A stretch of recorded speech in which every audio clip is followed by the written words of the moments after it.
Hello, everybody. This is Dr. Fraud Michael Skiba here. I would like to firstly thank you for joining. And I am so excited, so thrilled to launch DF TV, Dr. Fraud TV. This has been a while in the works. And I just want to explain a little bit about the platform before I introduce our special guest today.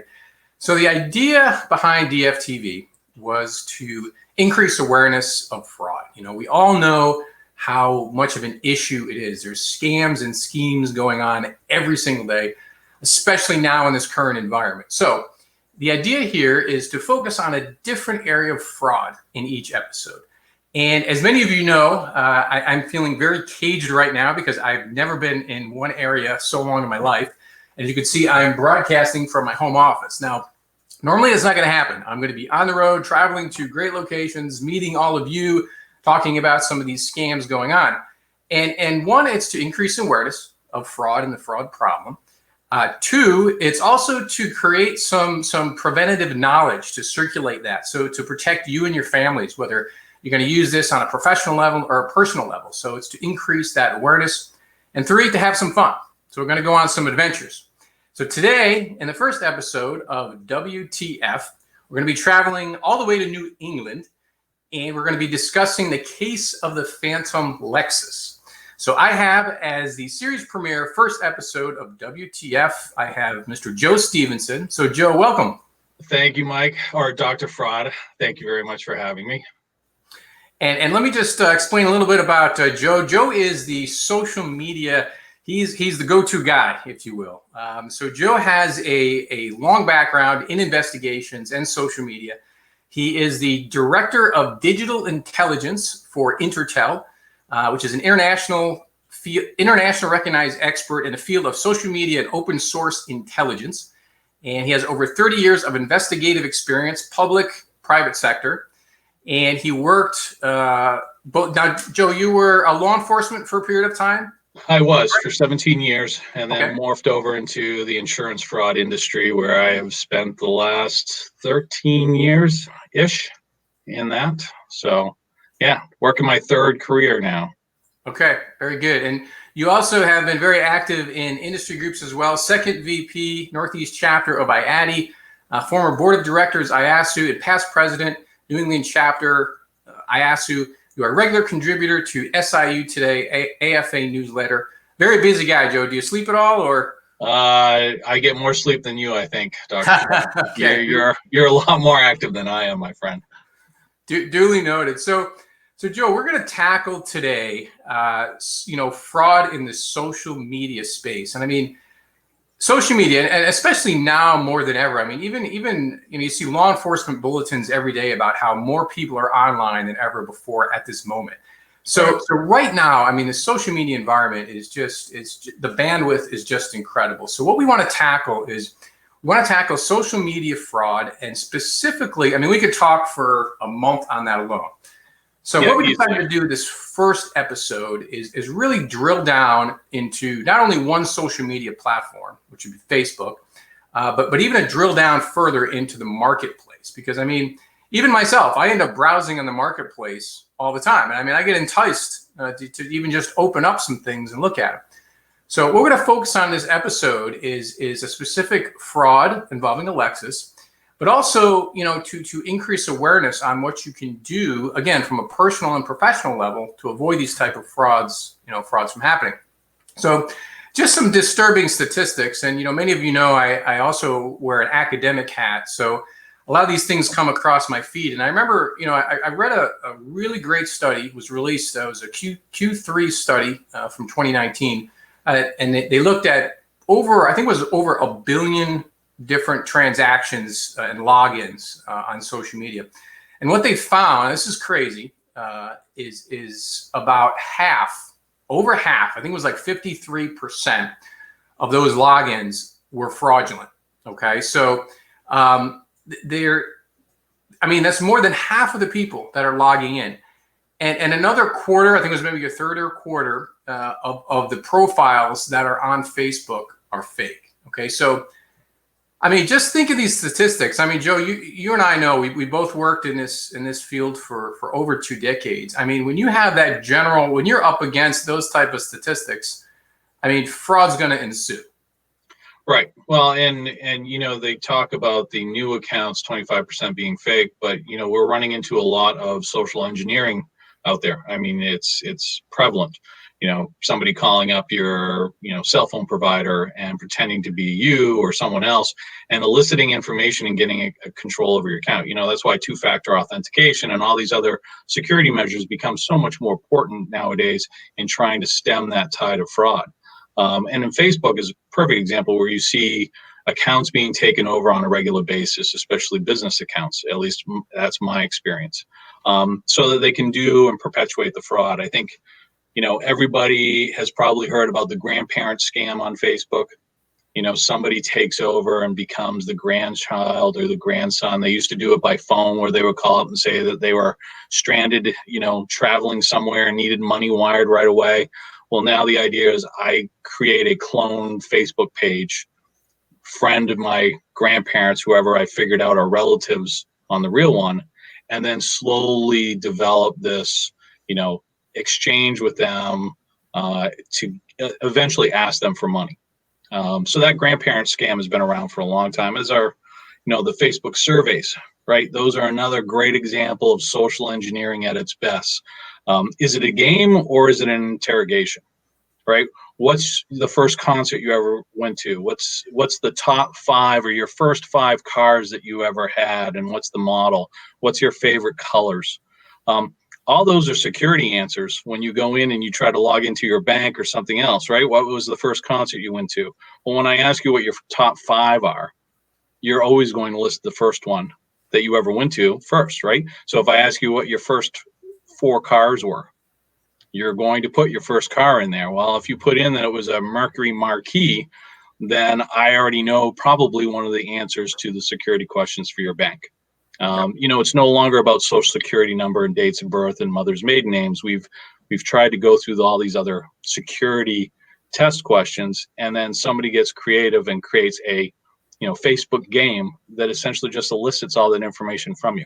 And we do it because we want to be engaged. We want to have a good time. We don't think anything about it. But it then ends up being a situation where somebody can steal your identity. And I tell you, this is the thing that's so, any type of fraud is it involves a vulnerable population. And I mean, one of the things that I mean we both talked about many times is, right, don't make yourself a soft target. And I think that's one of the keys is with a lot of these social media frauds and scams that we see, basically at the end of the day, they're looking to, either get money from you, right? Or to get your personal information, which is, as we know, I mean, they can just, sell on the black market because that's just as good. They can open up credit cards and things with that. So it's so important to remember. I mean, if you just create that, and we're going to get into that a little bit later in prevention, but if you just create, those certain preventative tactics and methods, you don't even have to do anything, that's too aggressive, if you will, but just maybe giving some pushback, asking some more questions. These scammers are going to go to the easier targets. It's going to be too much work, Right. Well, and you and I have talked about the IRS scammer that called me that I kept on the line for, almost an hour and a half. How angry he got at the end of that hour and a half to realize that I was just wasting his time.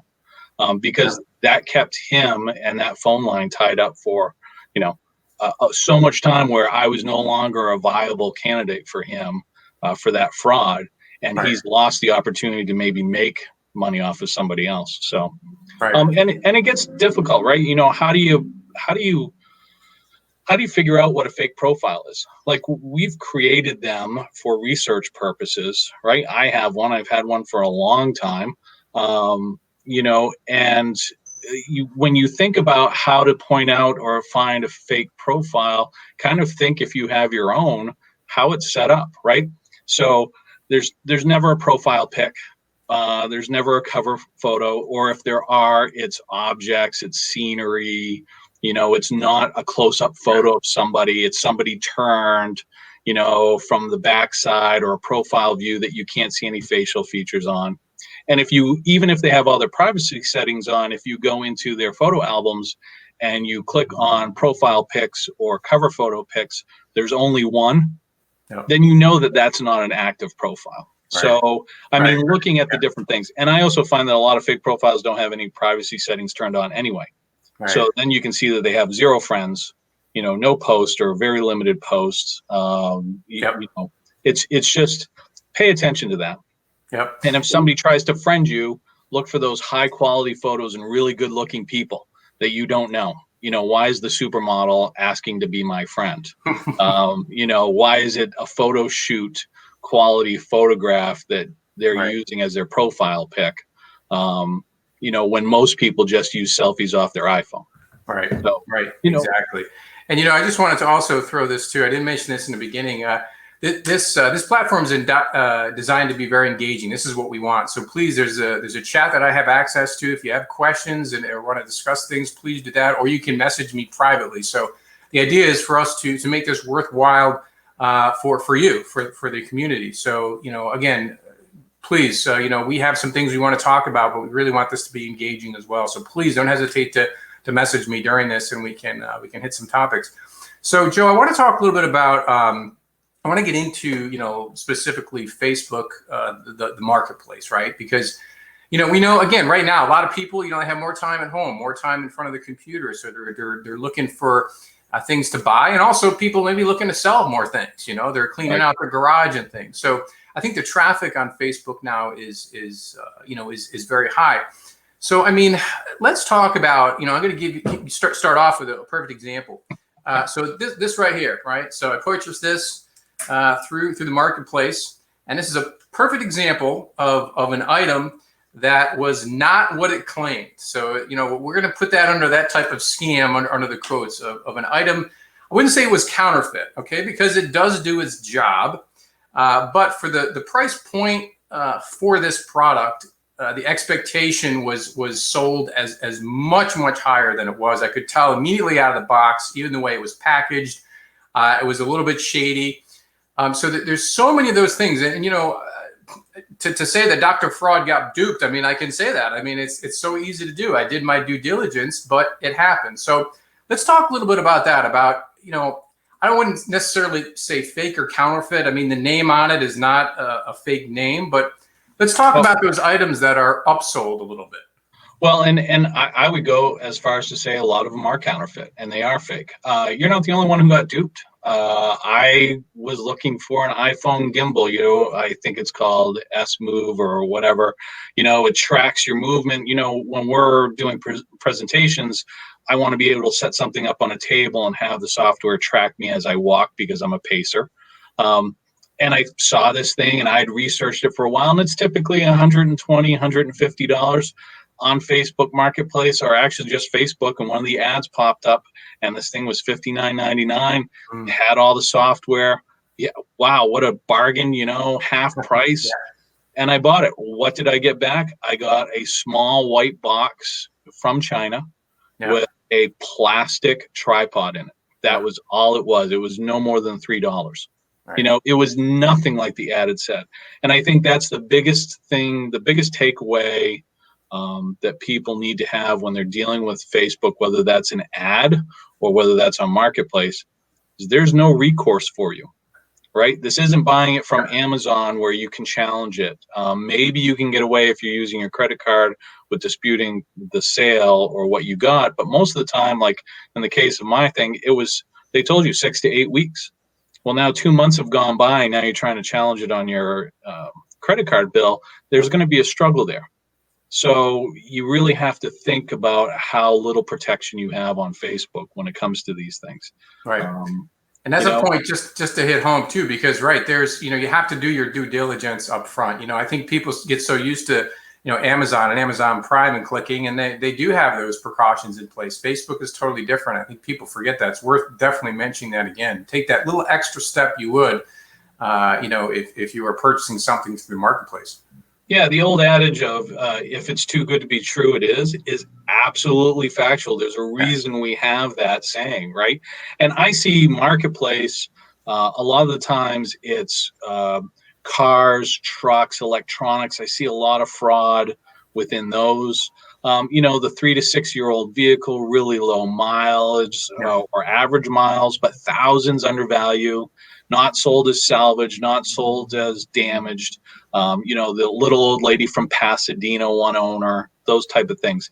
And I'm not talking about the scams that are from, we'll call them legitimate businesses like dealerships that are doing lost leaders, or, kind of a bait and switch. Here's a car that they advertise for a couple thousand under value, but when you get there, it's no longer available. It's been sold, but they have this other one. When you're talking about marketplace, for me, you need to be able to have the ability to inspect it. That's the number one thing. And if you can't inspect it, see it, have somebody look at it, then be very, stay away from it, because that tends to be the key characteristic with most of these frauds. You can never see it.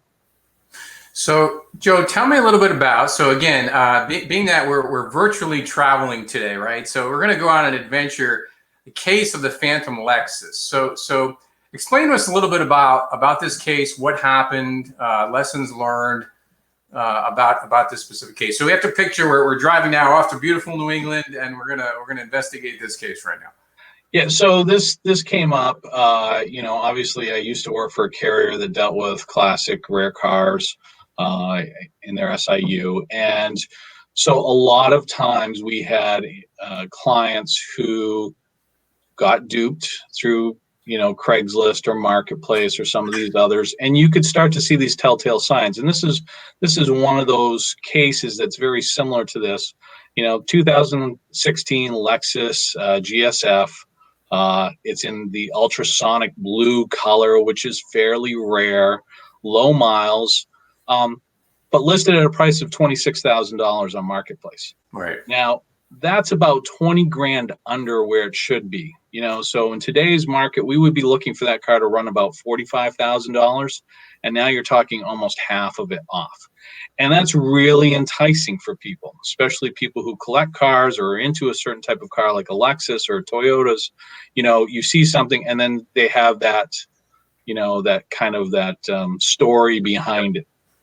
Getting divorced, I'm selling it for a friend, right? I'm moving, I'm leaving the country. There's always some type of immediacy about it, and that's the reason for the drop in price. Right. And then with this case, the seller's not with the car. And for me, that's another telltale sign of these scams. So cars in Texas, they had to move to California. In this case, it was they needed it for fast sale.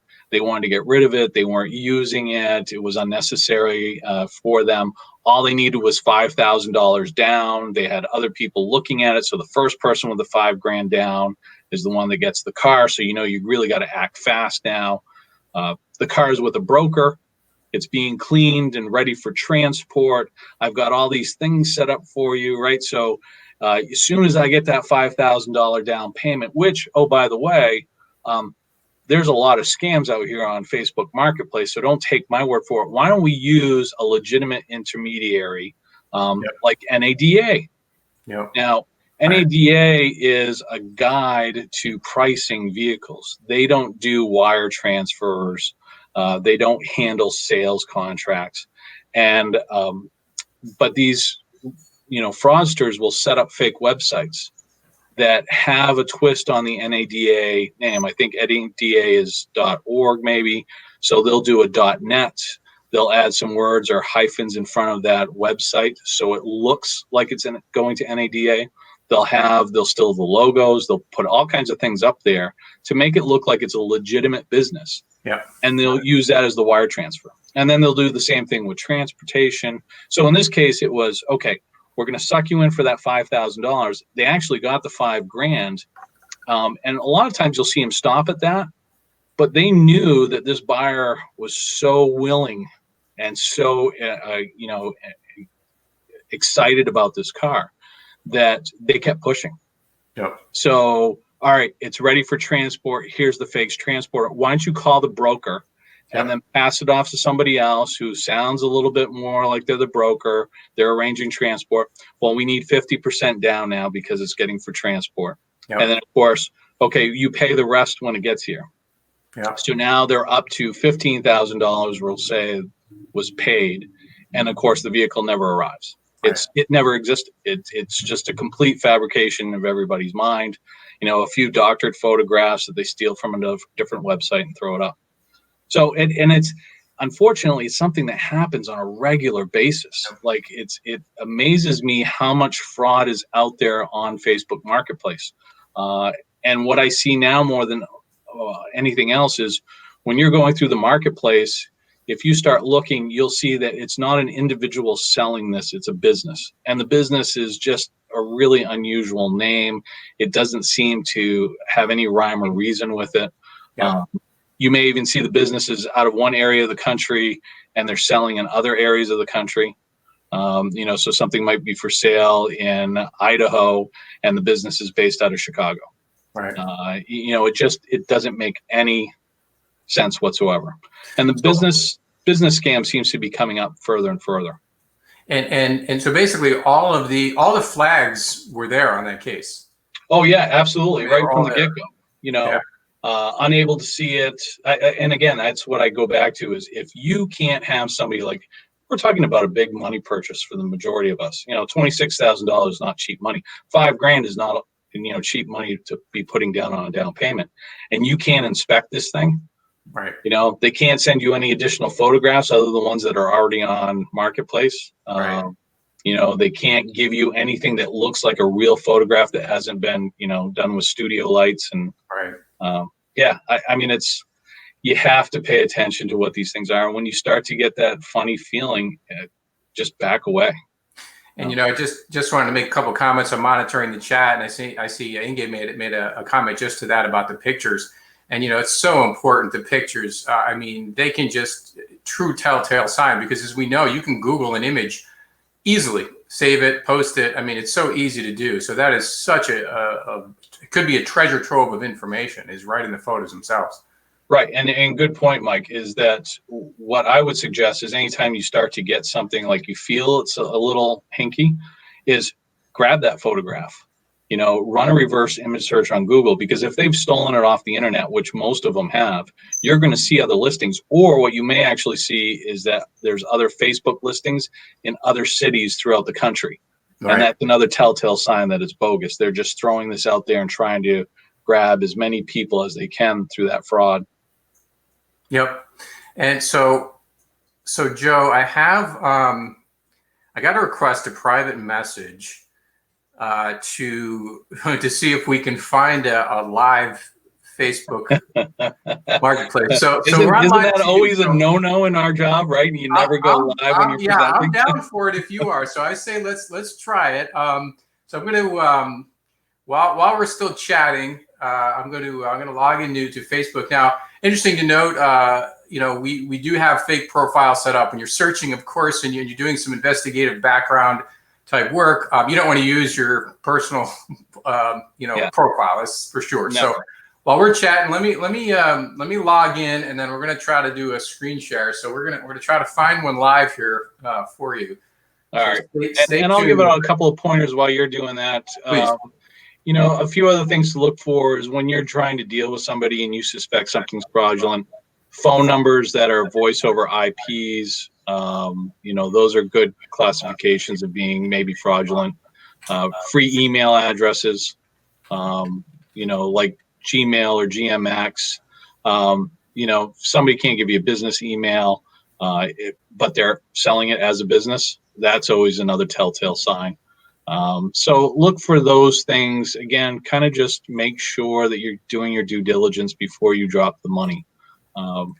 It's kind of, in this day and age of coronavirus, buy local has a new feel to it. And in marketplace, I don't think anything could be more true is stay local so that you can actually see it.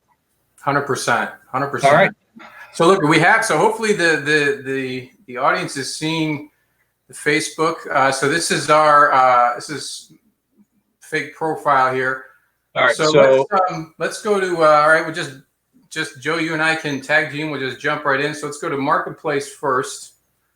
Anything could happen here. So I gave the disclaimer, right, Joe? We're not responsible for any languages or anything else that you see on the screen. Okay. So continue at your own risk. Yeah. So let's see what we can come up with here. And I think, All right, so what do we all right, got? what do we want to search for? So where's your location defaulting right now? You got your VPN set up, don't you?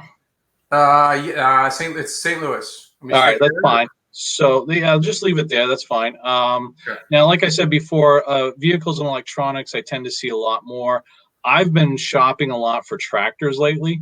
So Okay. let's search for tractors because I can pick out the pricing pretty quickly there as far as what's bogus or not. All right, let's see. So All right, and tractors in then St. Louis, pretty straightforward thus far. So let's see what we. do me a favor too, so we're short on time. Why don't you put in the pricing, put a maximum of $2,000. That'll weed out any really legitimate tractors. And let's see what pops up. All right. So what we're looking here for everyone too is for anything that jumps out, just like we discussed. Yes. Scroll down. The first ones are all set. I'm not looking for something that's okay where they're selling. Hold on. Yeah, that one right there. So what is that saying? 2000 and what? 2005. Yeah. So here you go. $1,600. Yeah, 2005 Grand Kubota. So that's a $10,000 to $15,000 tractor right there. So click on that one. Let's see where it brings us. And this is you can have some fun with this while you're, sitting down at night after dinner. Go through and try to pick out as many of these fraudulent Facebook ads that you can.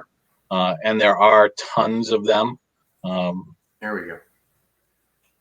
Yeah, you got to increase that bandwidth there, Dr. Fraud. Okay, so a couple of things that I noticed right away. If you go up, so the 2005, you'll notice that they've got it listed as a dealership. Yeah. So that would suggest to me that this is going to be a business and not a person. So let's scroll down. There should be another section under seller information. So yeah, what is that? My best. Yeah, my best. So here you go. Perfect example. If you got a discrepancy between a deal, yeah, I don't think this person's a dealer. I don't know. You tell me. My best friend is a cupcake. Okay, so now what's interesting is that so let's look below that, because the other thing that I find a lot of times is the telltale, I'm not selling this. So what is that under business details? What does it read there? Yeah, seller says they're not selling on behalf of business. Yeah, exactly. Right. Exactly. So why are they listing it in the first place? If they're not selling on behalf of business, why not put it under your real name? Right. So let's click on my best friend is a cupcake, and let's take a look at this and see if we can see if this is a legitimate page or not. And what you want to do, so when you get on pages, page transparency is something that Facebook has now put up. And it's a great way of just picking out little nuggets of information so you can see when the page was originally created. You might see the area of the country that the administrators are from. So if you scroll down a little bit, I know this is feeding slowly for you, Mike. There should be something that says page transparency down there. Yeah, right here. Yep. So if you click on see more, and I can tell you right now, I mean, you're already starting to see a number of posts, so that kind of adds a little bit legitimacy to it. So this was created in 2013, so it's been around for a while. Yeah. It's not running any ads. We're not going to see anything. It doesn't look like there's any, indicators that the page administrators are from, Eastern Europe or Western Africa or somewhere else where why would they be selling a tractor in St. Louis? Right. So let's get out of that and take a look at their posts and see what we've got there. Yeah. So scroll down to the first full post and let's see who likes it and who's commenting. See if we can't see anything real there. Such a big indicator of what's going on. Yeah. So perfect example. It liked itself. They like their own photograph and they're the only one who likes it. So to me, we're starting to edge into the idea that this is a fake profile. So let's take a look at the comments. Looks like 2 people commented there. Yeah. Yeah, so if you click on that, let's open up the comment and see what it says. Oh, bingo. Yeah, look at this. What is that? I can't read it from here. It actually says your account has been hacked. Yeah. So here's yeah, perfect. Right here. Yeah, I mean, first try. So how long? What was that? Within 10 minutes? I mean, we found a I mean, yeah, not even. I mean, yeah, you're looking for all the things that make us great investigators, or yeah, that we can tell is fraudulent, right? yeah, Uh, yep, you can see how it's laid out. The business, too good to be true. And I'm sure if you engaged with them, you would start getting that whole, well, I'm not with it, I'm away, there's an immediacy issue, I just need some money up front to save it for you. It's the scams, the underlying structure of the scam has never changed in thousands of years, right? Since there started to be cheaters. It's just the how they do it now. It's still, they're going after money, and they're going to try to con you the best way you can. They're going to play on your feelings. They're going to get you excited about something, right? And then they're going to entice you, or they're going to make it that you need to do it now. yep. Just to try. And I don't think, for most of them, they don't care if they're getting $50 or $5,000. If they're getting money, they win. Right. And it's well worth it. And they're doing it on a much greater scale than what we just see here. That's one. But my guess is that if we went through there, you would see the telltale signs with the photographs, the same imaging, shape, structure. And I'm sure those photographs were probably stolen off the internet from a legitimate sale somewhere. Absolutely, absolutely. And I think, I see we did run a minute over, and I didn't get a chance to hit some of the chats. Great comments in there from Claudette, Inge, Dominic. So thank you for those. And so what I want to do, Joe, is in maybe 30 seconds. All right. How about rapid, kind of like a speed date version of the top tips to prevent Facebook marketplace fraud. And then at the very end, I'm going to add a little personal element in there, something that people do not know about you. Fun fact about Joe Stevenson. So, all right. So tips: don't buy it if you can't touch it. That's number one. If it's too good to be true, it is. If it's priced for a quick sale, that means it's just a quick con. That's it. Those are the big three takeaways for me. And you can always see the crappy ones. yeah. And then, all right. So the fun fact for me, I own property in 3 countries on 2 continents. And Very nice. one parcel of land is smaller than a legal size pad of paper, but I still own it. And unfortunately, you can't visit any of them at this moment, right? Correct. Yes. Well, other than the one I'm in right now. It's another virtual trip we're going to have to take, I think, right? Right. Absolutely. Now, Joe, where can anyone reach you for follow-up questions? Probably the easiest thing to do is you can reach me at jstevenson, it's with a PH, at intertelgo.com, or the easier one is siuhelp, HELP, at iCloud.com. And feel free to reach out to me with any questions you have whatsoever. And also, you're active on LinkedIn and Twitter, I assume, as well. So very active on LinkedIn. So feel free to follow me. I do a 2-Minute Tuesday hashtag every Tuesday on a quick video for tips for investigators. So certainly follow along, connect with me. I'd love to have you as a connection. Fantastic. And I would like to just thank the guests for joining on the first episode of DFTV, the WTF series. So the idea behind this is, again, to create an engaging learning environment for the counter fraud community, increase awareness. So please send your recommendations, your feedback, your follow-up questions, because we're putting some interviews and some trips, quote unquote, in the queue for many months to come. So please send me your ideas. Thank you for joining. Till next time. Thank you so much. Also, too, drfraud.org, best way to reach me directly. I know I'm connected with a lot of you on LinkedIn, also on Twitter as well. So you can connect with me in any of those avenues. I'm more than happy to chat. So until next time, I'm Dr. Fraud. Thank you, Joe. Thank you very much, Dr. Fraud. Thanks, everybody. Take care, everybody.